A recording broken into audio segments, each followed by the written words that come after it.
Hello and welcome to the show. I'm JJ Flazanes, your host. Thank you for downloading today's episode. Today's episode is a fun role reversal. I've got a dear friend who's also a client. She's also in my mastermind group, Marjorie Alexander. She and I met in a podcasting group and have been friends for several years. Her show is called A Sustainable Mind. And for a long time, we've tried to kind of connect the dots on how we can be on each other's shows. And I had this download, this intuitive hit the other day of emotional sustainability, because she's talking about environmental sustainability, but part of what affects our environment, obviously, is us. And so I just wanted to share the episode that is going to be airing on her podcast today as well. And we titled it Emotional Sustainability. So please check out Marjorie's show, A Sustainable Mind. You can also go to asustainablemind.com and learn more about her and her show and her offerings. And I hope you enjoyed today's show. JJ Flazanes is an empowerment strategist, the host of several podcasts, including the People's Choice Award nominee, Spirit, Purpose, and Energy. She is the director of Invisible Fitness, a best-selling author of Fit to Love, How to Get Physically, Emotionally, and Spiritually Fit to Attract the Love of Your Life, and the Invisible Fitness Formula, 5 Secrets to Releasing Weight and End Body Shame. And who cares about bios? JJ is a great friend of mine. We've been friends for, I feel like it's going on 5 years now. We actually met at a podcast accountability group, JJ. So I am so excited to be having you on the show. I think probably 4 years ago, we've been trying to figure out a way to, be on each other's shows. And I'm definitely resistant sometimes to having certain people on my show that I feel like, how does this tie into environmental sustainability? But we finally figured it out, or at least I finally figured it out. So JJ, welcome to A Sustainable Mind. Thank you, Marjorie. It's a pleasure to be here, and I'm glad we could finally get the connection. Absolutely. So I'm going to start off like we start off every interview, and that is tell us about how nature, the environment, and sustainability played a role in your childhood growing up. I grew up in Pennsylvania on an acre of land where my father gardened. We grew corn and carrots, and we had peppers and onions and lettuce and rhubarb and green and snap peas, and we had trees, apple trees, peach trees. We grew mint, we grew basil and herbs. And my mother was a stay-at-home mom, and she cooked it. And I grew up playing outside using one of those slides where you put water on. I forget what it's called. Slip and slide. The slip and slide, because I didn't have a pool, but my neighbor had a pool. I spent a lot of time in the dirt, a lot of time running around in the grass, picking pumpkins, sometimes gardening, sometimes climbing trees. Definitely climbed trees. We had a walnut tree and a chestnut tree, and boy, those are prickly. And then raking leaves. I raked leaves as I grew up. So I really grew up having that sort of environment of being outside a lot. And then, of course, when the snow would come, we would go sledding or sled riding. We had one of those old-fashioned toboggan or whatever they're called, toboggan sleds. We'd also go to the high school up the street and take the discs and slide down the hill and that. So I was out in the snow. We'd make snowmen. We'd have snowball fights. So I didn't grow up in a city. I grew up in the rural part of Pennsylvania and then there were cows and horses in the backyard. Our property lines up against a farm, and the farm wasn't booming all the time, but it'd have animals most of the time. And there'd be times we'd climb through the fence on the other side. And I never cow tipped, but we talked about cow tipping. I'd never do it. It's mean. But, but when you're young, you're like, oh, we're going to go check cow tipping. And I, again, didn't do it, but I'd climb in there with the cows and with the horses. And I'd feed the horses the apples that would fall from the trees.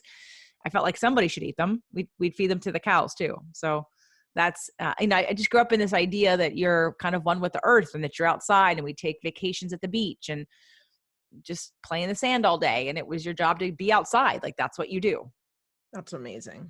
Awesome. Thank you so much for sharing that. I had no idea that you grew up in a more rural environment. I guess it's not something that we've actually talked about ever. I've never asked you about it, but that's fascinating. I had no idea. Thank you for sharing. So what I want to talk to you about today is emotional sustainability. And what I've learned over the last several years is that the work that we do out in the world is absolutely a reflection of who we are inside.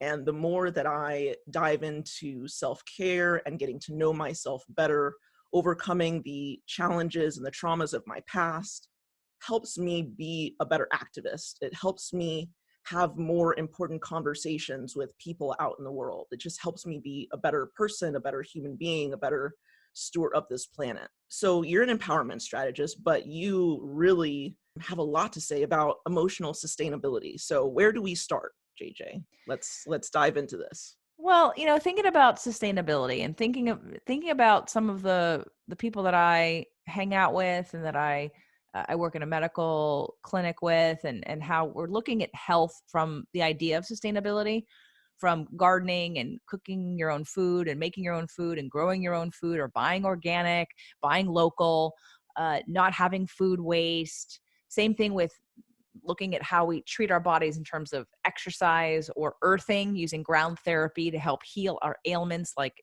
inflammation in the body and arthritis. So thinking about, like, where does that all kind of root from, or where do we become activists from when we believe in a cause and we want to make a difference?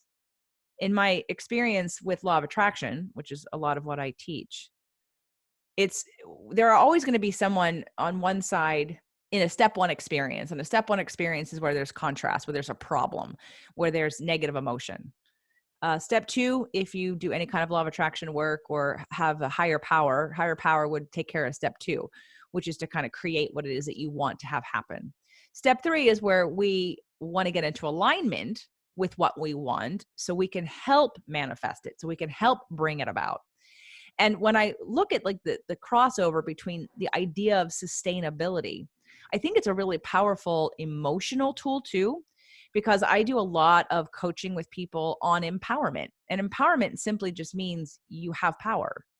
And all too often, I find in the work I've been doing over the last 20 years as a personal trainer and a life coach, and now as an empowerment strategist, whether it be in a relationship or someone who has depression or anxiety, or is unhappy in their physical body because maybe they want to be healthier, they want to lose weight.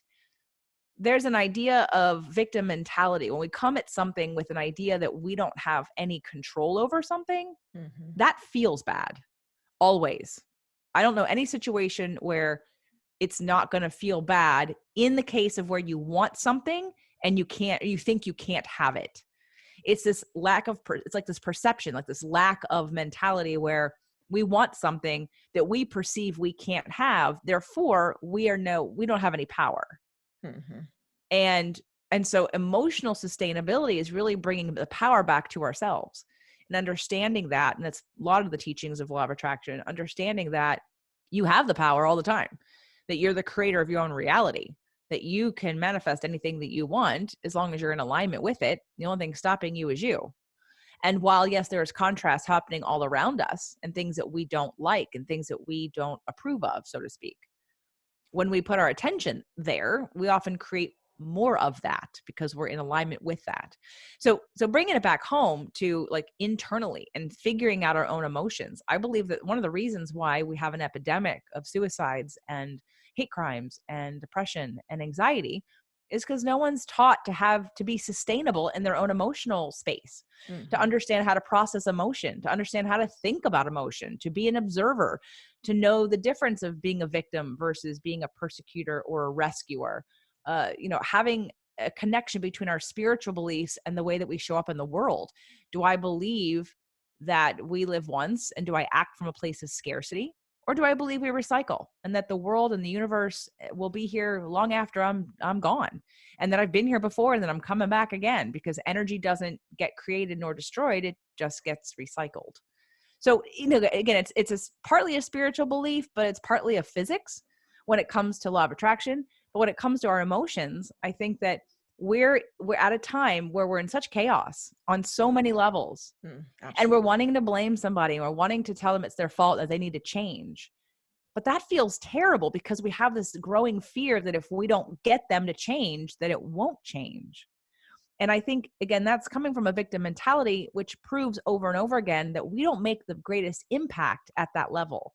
We make the greatest impact by coming from a place of belief and of knowing and of searching for evidence of what it is we want to see to keep that momentum going and to create more of it.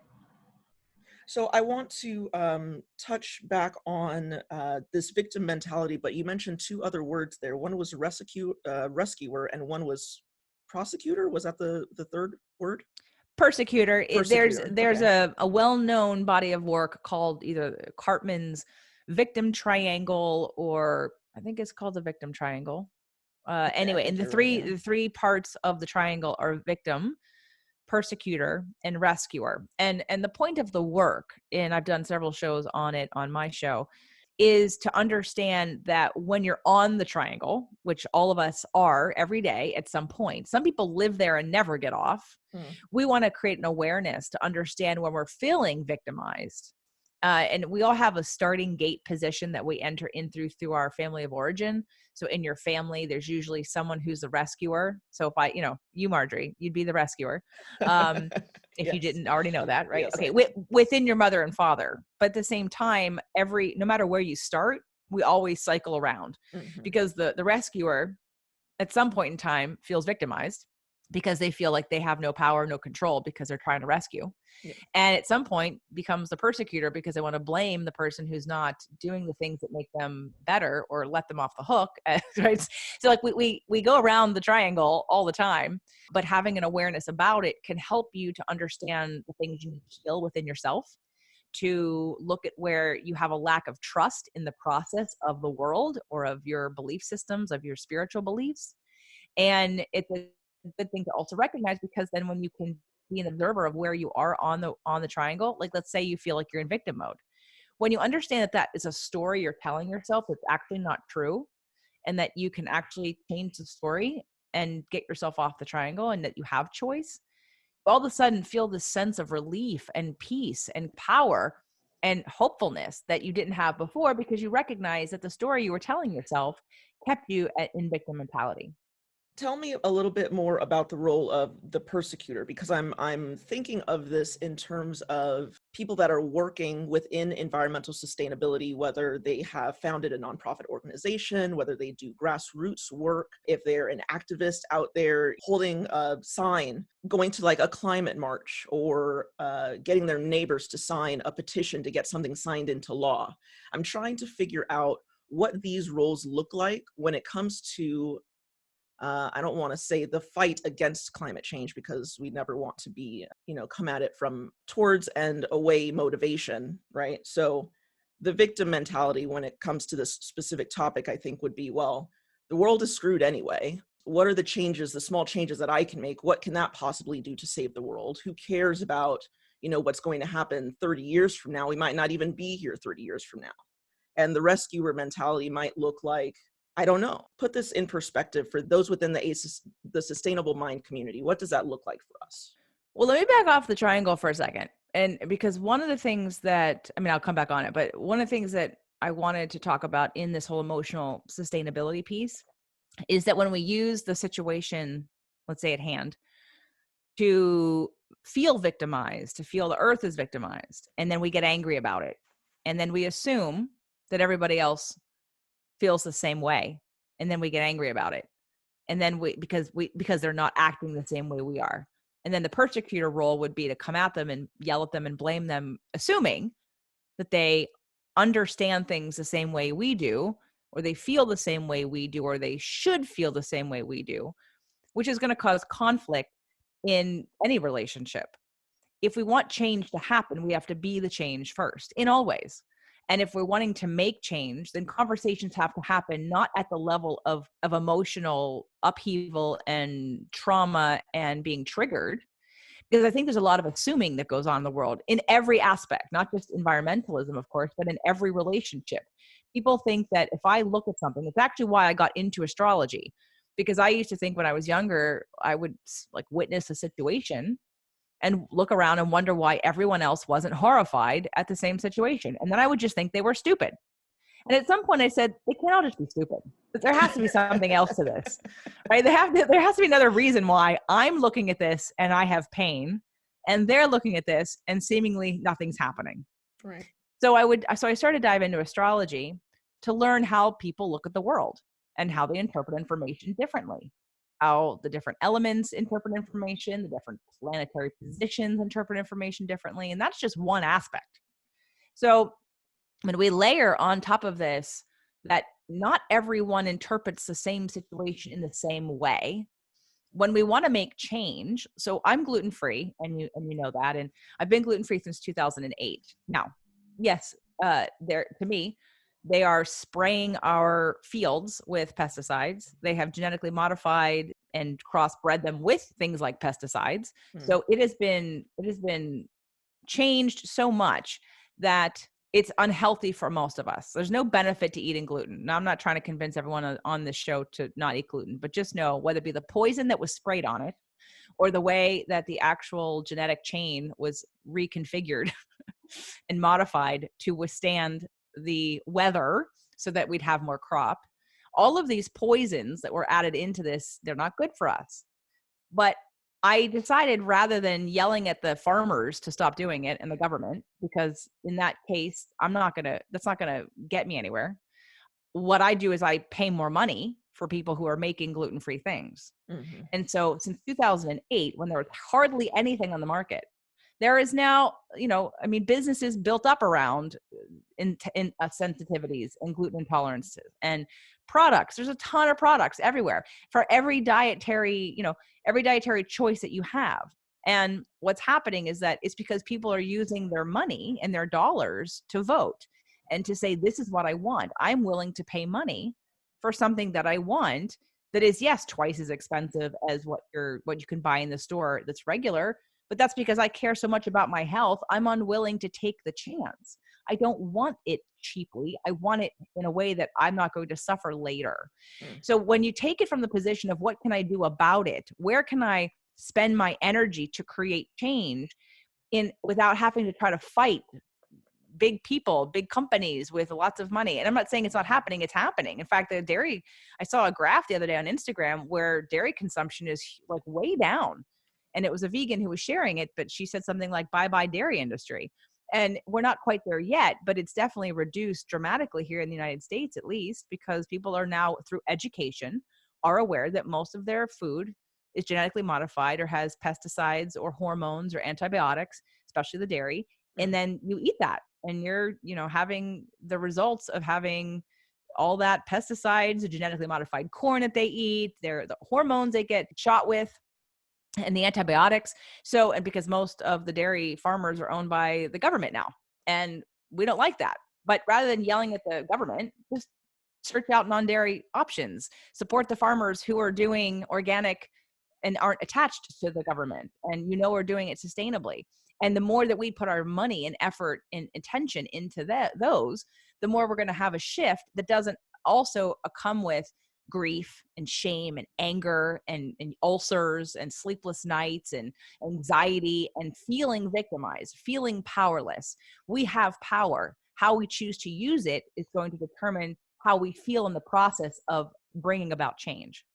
Absolutely. And I am a big proponent of voting with your dollar. Absolutely, absolutely. Support the people that are doing good in this world. And as JJ mentioned, supporting the farmers who are, growing things are organic, or, even your local farmers market where they might not have the money to get certified organic, but you can actually talk to the farmer right there and ask them what their practices are on their particular land. So, um, definitely support. Food is something that we all need, we all have to eat, and we are what we eat. So you guys don't need to, I'm preaching to the choir here. But coming from a position of emotionally sustainable for just who we are as people and how we walk about the world, what are some suggestions that you can give sustainable minds out there who are looking to become more the change that they want to see in the world, not focusing necessarily on the environment, how we're interacting with everyone kind of out there, but looking within, who we are as people, what we believe in? Give us some actions that we can take on a daily basis to step into a more empowered position. Well, again, it starts with our belief system and what it is you believe about life, what you believe about your higher power if you have one. And again, sort of like I said before, on a physics level, energy cannot be created nor destroyed. So what happens to it? Well, in my opinion and knowing, it gets recycled. And this isn't our first time here. So if we can take a step back and let's say you just don't believe that at all, you think this is the only time we're here and that's it. And that's fine. But just for half a second, because no one can actually say for certain 100% everyone's in agreement that either one of those is true, right? Yeah. So if neither one is true, why not try on the idea that there's a greater knowing, there's a greater plan happening that we may not experience in this lifetime, that we're part of it, we help it or hurt it in some ways. But I honestly think it's both, because without contrast, without a problem, we don't create solutions. We weren't going to have the change that's coming without the problem that we've had. More and more in business, in conversations, we're getting mindful, we're getting spiritual. We're talking about law of attraction in terms of physics. We are looking at sustainability on all aspects. Every aspect of life I see is moving more and more into this realm of consciousness where it wasn't before. And I think it's because it's fueled by some of the problems we think we have. So I'd invite people to, instead of thinking that we are horrible people that are hurting the planet all the time, because remember, the planet's been here long before we were, and it'll be here long after we are. And maybe you don't believe that, and that's fine. And that's cool. I just invite you to take a look at that for a second, though. If you really believe like it's going to blow up in the next 30 years. And some people do. And okay, so you think it's going to blow up, and maybe you have proof, you've studied, you're in alignment with studies or people who are saying that. Just for a half a second, if you live in that energy, I know for me, like thinking about that upsets me greatly. It puts me in constant state of adrenal fatigue, of fight or flight. It worries me about every little thing I do. And I can't even imagine being happy ever. I can't imagine ever feeling safe. I can't imagine feeling peace. I can't imagine feeling joy. I can't imagine trusting a God or a higher power in that situation. So if that's you and that's your choice, power to you. If you're flexible to try on something different for a minute, consider again that we all thought the world was going to end in 2000 or the Mayan calendar. Didn't the Mayan calendar say 2012 or 2000? I don't know. One of these years, 2012, I think it was. Every few years, someone comes up with some date and we're all waiting around, and I'm just like, I'll just grab some popcorn. And, if it's going to happen, then it's going to be a spectacular show. That was the joke that I used to make in high school back when I was a jaded teenager. But anyway, continue. Yeah. I mean, I'm not here to tell you what to believe. I'm just saying if somebody is unhappy or has lots of anxiety and depression and fear and worry, and you look at, well, why do I have that? Here's where the emotional sustainability comes in. You've created a framework and a belief from which you've given your power away. There's no trust in any higher power. There can't be. How can you trust something greater than you and think that you're completely responsible for every single thing that happens in life, right? Yeah. So it's that balance of, what do we do about it? Well, if you can take for a second and try on, how is life unfolding for me, instead of, because of me or because of the other person. How is it working out? What can I do about it? What are the things I can influence? Because when people show up in positive, hopeful, full of love, unconditional love ways, it just emanates such a peace around other people that you actually bring out of them. Let's move to law of attraction for a second. On a physics level, a frequency and vibration, when more people stubbornly hold the position that life is working out for me and that we're full of joy, love, and abundance, and refuse to allow in a lower frequency, we literally create a space where people have to either step up or step away. And the more people that can actually sustain that and decide that, okay, yes, things happen and we're going to deal with it and we're going to make change and we want change. And how do we make change in a way that actually works? How do we become part of that step 3 process to get into alignment with that which we seek, which means we have to be it. So if we want more compassion, if we want more peace, if we want more cooperation, we have to be the ones giving it. And there's a whole line of teachings that I do at events, that I do on my show. Marjorie knows it very well. It's nonviolent communication work, which I'm going to be taking into another level in the next year. And it's really the nonviolent communication movement created by Dr. Marshall Rosenberg, who has since passed, literally, like, this communication style has ended wars. Hmm. Because when we get down to what people actually feel and what their needs are, a lot of the times we're not talking about the same thing, but we create a war or a problem that comes out of us assuming that everybody else thinks they know what we're talking about. Right. Like, let's take the abortion conversation for a second. I'm not going to go down this path, but just know that the two sides are not fighting for the same thing. Hmm. The side that's pro-choice is fighting for a woman's right to choose. And the side that's fighting for pro-life is fighting for a not born human to not be euthanized. Okay, so those are two separate conversations, because but we're fighting as if we're talking about the same thing.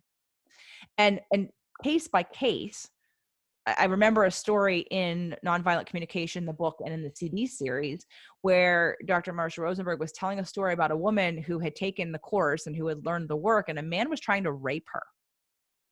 And he was on top of her, and she at first was probably screaming or crying or yelling, doing what normal people would do.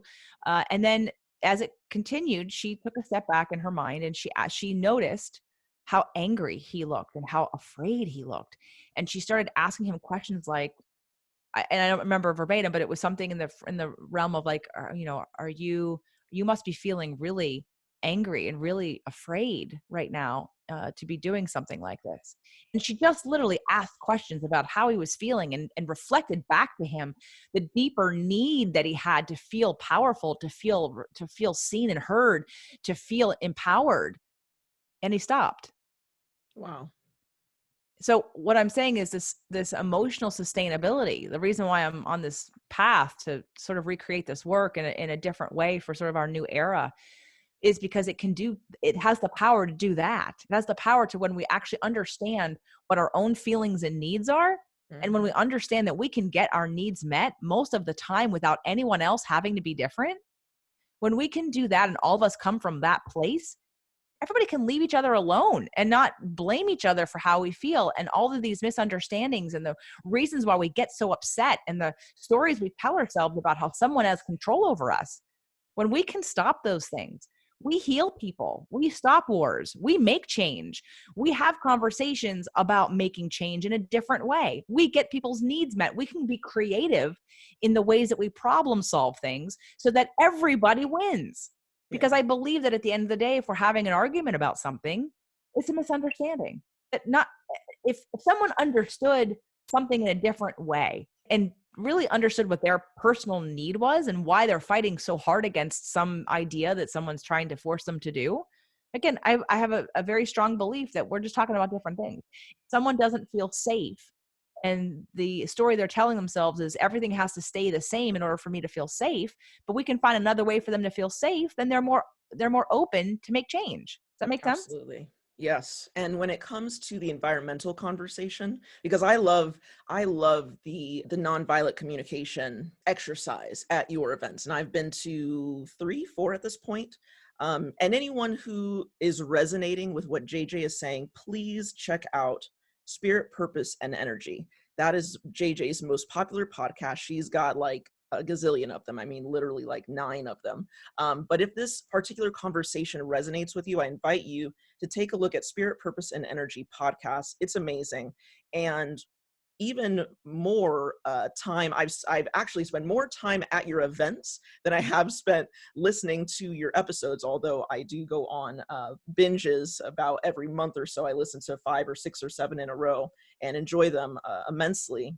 What do you have to share with people in terms of how they can get involved with this work that you're doing? Because I think bringing this conversation into the larger global environmental conversation about how we can, I don't want to say save this planet, because that's actually a bunch of BS. We're saving ourselves and we're saving the other species that share this planet with us. Like you said, this planet has been around a long time, and it's going to be around a long time after we're gone.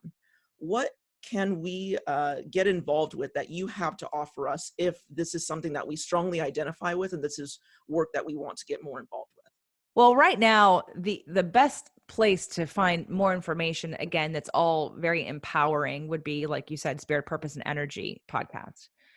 If anyone's feeling the need to work on themselves a little bit more deeply and get some more information on that, I have a coaching session, starter 2-pack. So if you want information on the starter 2-session package that I do, it's coaching. And from there, I can prescribe other things for you to do, read, depending on what it is that you want. You can go to asustainablemind.com/JJ, and you'll get that deal from Marjorie that I offer to her community. Besides Spirit, Purpose, and Energy, and my coaching package, there's some free gifts, but they're not necessarily in this realm.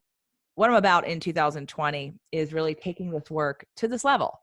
And I've been teaching it now for, I've threatened to rewrite the book. And then I thought, oh, I don't need to write their book. And then I thought about becoming one of their trainers. And then I kind of thought about, but I don't like the way they teach it. I brought people together and I watched all of these friends and family learn. And then they didn't get it like I got it. And I thought, oh, it's in that moment I realized my brain rearranges things the way that I understand them best. And then I have this like epiphany, like, that's amazing. And then I tell other people, and then I watch them again, not receive it the same way.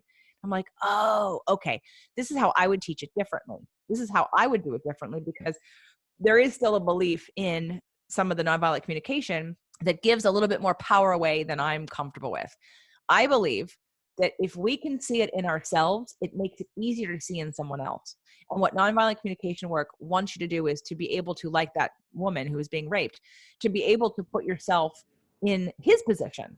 Now, you have to be a pretty resilient, I think, healed person in that moment to be able to bring up enough of peace and calm within yourself to not be defending yourself, right? To get out of that part of your brain that wants to just be in survival, to be able to click in to him and to be able to get out of that situation. So I believe there's a power and a strength that we all individually need for our own lives before we're able to really be empowering deliverers of this information and of this concept.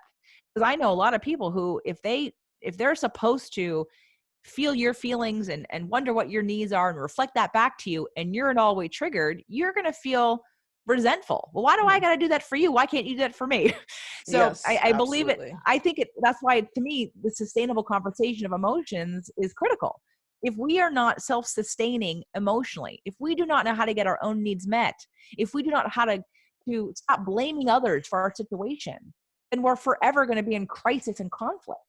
And I think that nobody wants that. People want answers.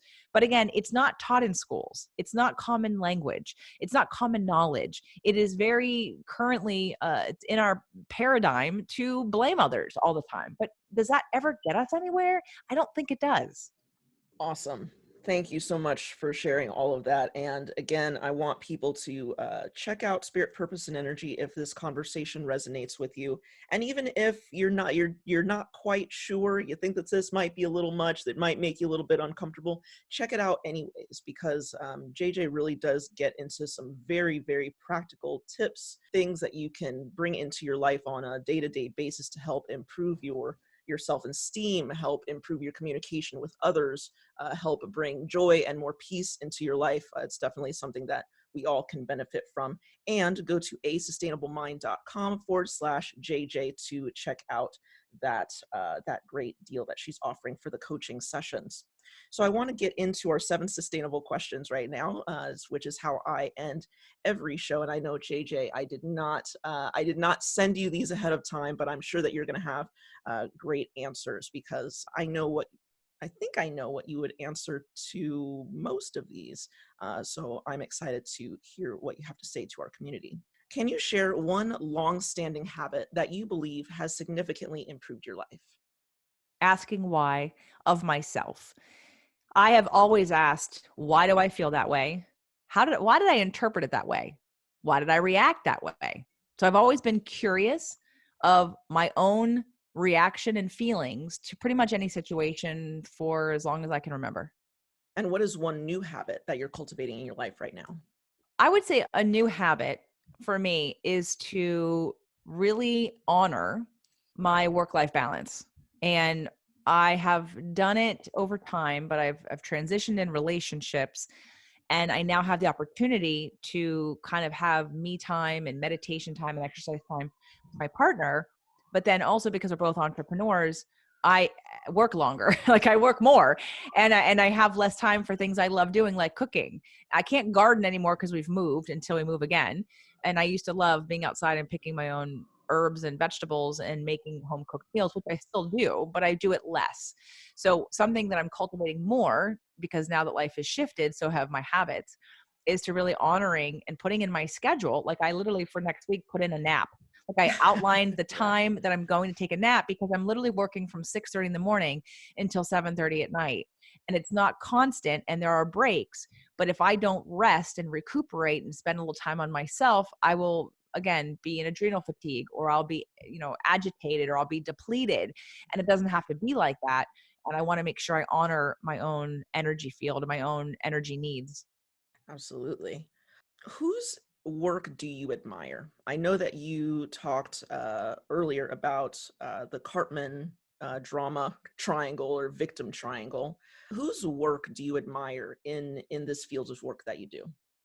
Well, the first person that comes to mind who's not been on the show yet is Dr. Christian Northrup.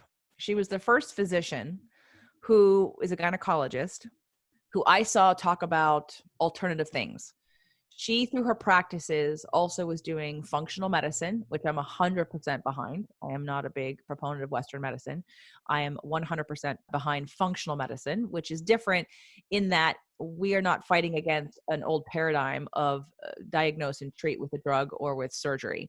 Functional medicine continues to evolve and look at the whole body and look at the whole environment, and will use food and homeopathic stuff and emotional management as tools to help the body heal. So I love functional medicine, and she's one of the first that I saw use that. Not only does she do that, she does goddess retreats. She talks about astrology. She does law of attraction. She knows about nonviolent communication. So I really feel so connected to her. She's doing all the things that I believe in and that I support and that I think are a well-rounded approach to health and to life. So definitely, but she is coming on the show, but she hasn't been on yet.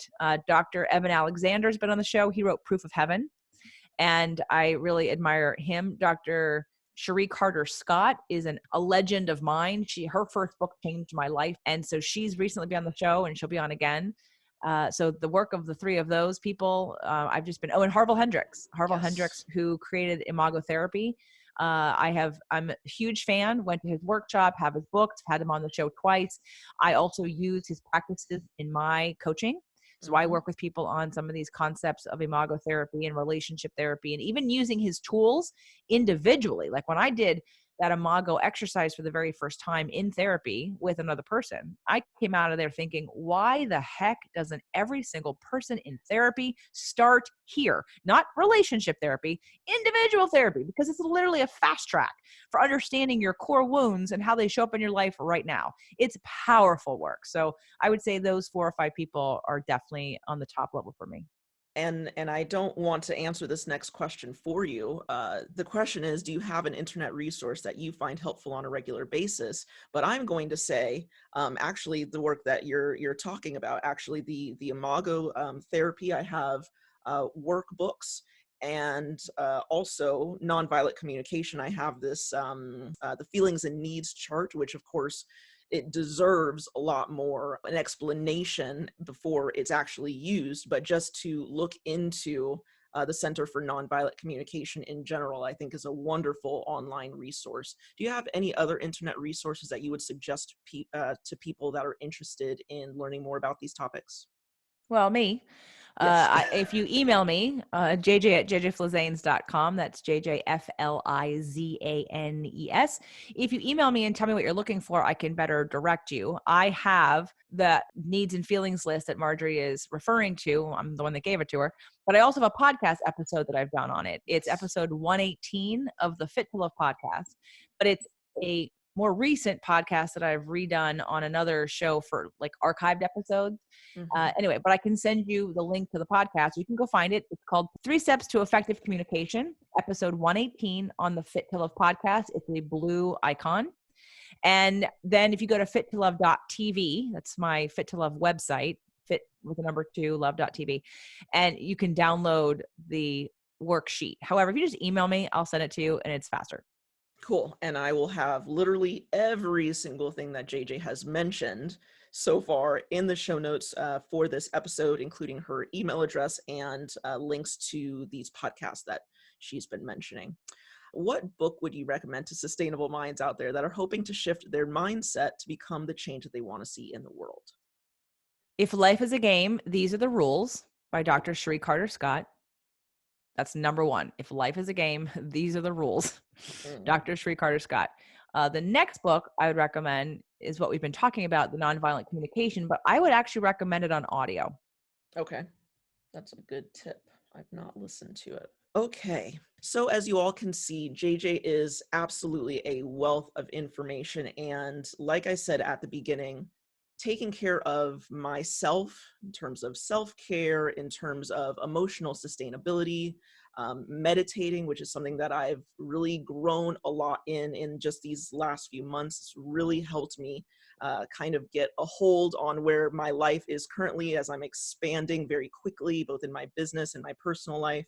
She's an amazing coach. So definitely check JJ out at jjflizanes.com. And of course, all of these resources, links, books, all of that will be accessible in the show notes for this episode. JJ, do you have any final words or parting pieces of guidance to give sustainable minds out there? Well, if you really believe that you can be the change you want to see in the world, then the good news is the only person you have to start with is you. And if you're noticing in your life that you're attracting things you don't want or circumstances and situations that aren't pleasing to you, then there's a lot of work that we can do. And I don't mean with me, I just mean in general. And so I know and believe, I know because of my own life and my own life path and what I've been able to attract and manifest and shift and heal and change, that actually does work. That when you become what it is you want to see, you inspire others around you to step up and do the same. And I offer a free 30-day manifestation challenge a couple times a year for free. I think the next free one's not till April, but you can go ahead and check it out at jjflizanes.com if it interests you. But I would recommend listening to Spirit, Purpose, and Energy first, just to see if you like the vibe and the teachings and me, of course, because I don't want you to join if you don't like me, because I'm the one running it. And that's okay. You don't have to love me or even like me. But if you are attracted to what I'm talking about and you want to be held accountable to practice, out to be at a frequency of freedom and love and joy and compassion more, and you need accountability to do that so you don't get sucked into the drama of the news and of the conversation at hand around all of us, which again is necessary. It's necessary to bring about what it is we want to change, but that's not the frequency at which change happens. Mm-hmm. That the frequency of the problem is a lower frequency than the solution, which is a higher, better feeling place, which leads us into action, inspired action, and inspires others around us to join us. So I would say come over to jjflizanes.com and see if there's a free gift. I have a bunch of them that resonates with you. And remember that to be the change you want to see in the world, it all starts inside. It's an inside job. And there are plenty of tools, resources, and support for you to be the best you, to make the biggest difference, both for you, your family, and the planet. And that you can do it joyfully, successfully, abundantly, and in a supportive community. Thank you so much for joining us today, JJ. Thanks for having me, Marjorie. I'm Marjorie Alexander, and I'm the host of A Sustainable Mind podcast, where I interview environmental change makers around the world. Marjorie, what inspired you to start your show? Other than I needed a thesis project for my master's degree, really what inspired me to start this podcast was that I was an avid podcast listener, and there were very, very, very few shows that were environmentally related. And all of the shows that were out there were either not being recorded yet, they had really poor production quality, and so they just were not easy to listen to, or they were news focused and came from basically a doom and gloom perspective. And I did not find that was very helpful for me, and that was not very constructive to the change that I want to see in the world. So I invite everyone to go check out A Sustainable Mind podcast by Marjorie Alexander. And if you want to check out more about Marjorie, go to asustainablemind.com to learn more about her mission and her podcast and check it out.